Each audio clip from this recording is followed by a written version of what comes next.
With Africa Business Summit 2020, where global business leaders, trade experts and policymakers meet annually, happened online. And this is due to the impact of COVID-19 on global travels. You're going to be hearing from them today.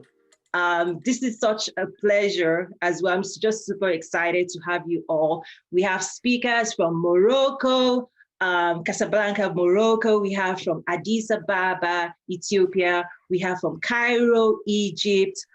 We have Lagos, Nigeria, Accra, Ghana, and we have from South Africa.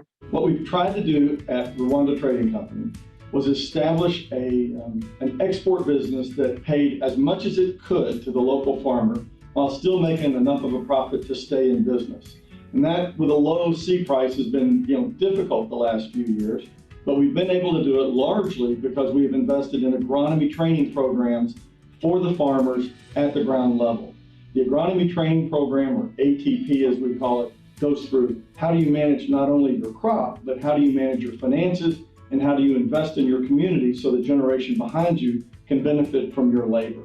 It's the hallmark of the business of West Rock Coffee, if you will. It's the heart and soul of why we do what we do. Everything else was to create a platform to pull volume from those kinds of supply chains up from the farmers at origin. It's always great to be part of this great trade group and the effort that's going into building trade between the U.S. and Africa. I am a huge bull on the continent of Africa, and in East Africa, where I've got a little bit more background, in particular, just because of where I've spent my time, what I see going on there and how capitalism and free market trading is really getting its roots established, I think this generation and the generation to come after it will reap the benefit of that in untold multitudes.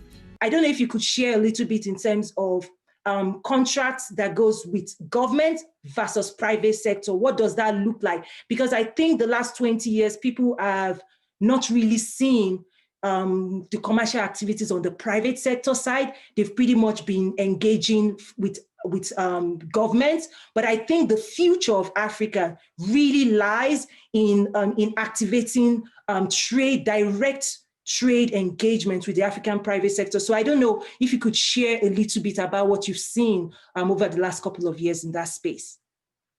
Yes, thank you so much.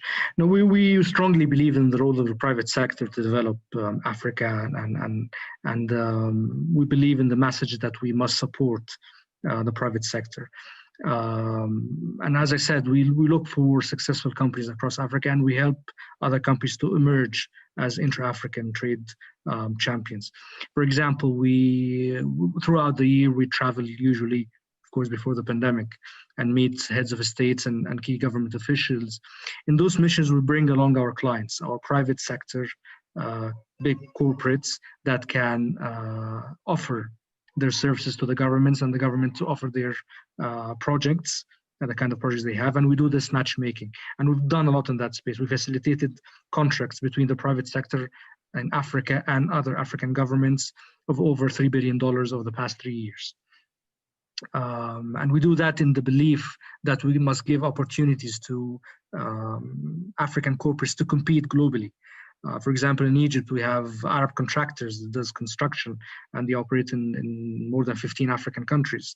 We've supported them a lot in more than 6 African countries now, and we help them to compete with other Chinese construction companies. We're supporting Dangote of Nigeria. We're supporting OCP in Morocco, the largest phosphate fertilizer. We're supporting El Suidi of Egypt. We supported them in a project in Angola that we were competing against GE. General Electric. So we really believe in the message that we should support the African private sectors to compete globally and take more share of the business in Africa, and also support smaller kinds of business through giving lines of credit to commercial banks to be on lend to those relatively smaller companies. And also we understand that the problem of intra-African trade really lies in the trade information, the lack of trade information. Others will talk about the lack of infrastructure, tariffs, and all of that. We know that, yes, those are bottlenecks, those are restrictions, but the main restriction in our view is intra-African trade information availability. And that's it from me, Dumelo Mututwane. Keep the conversation going online on Twitter.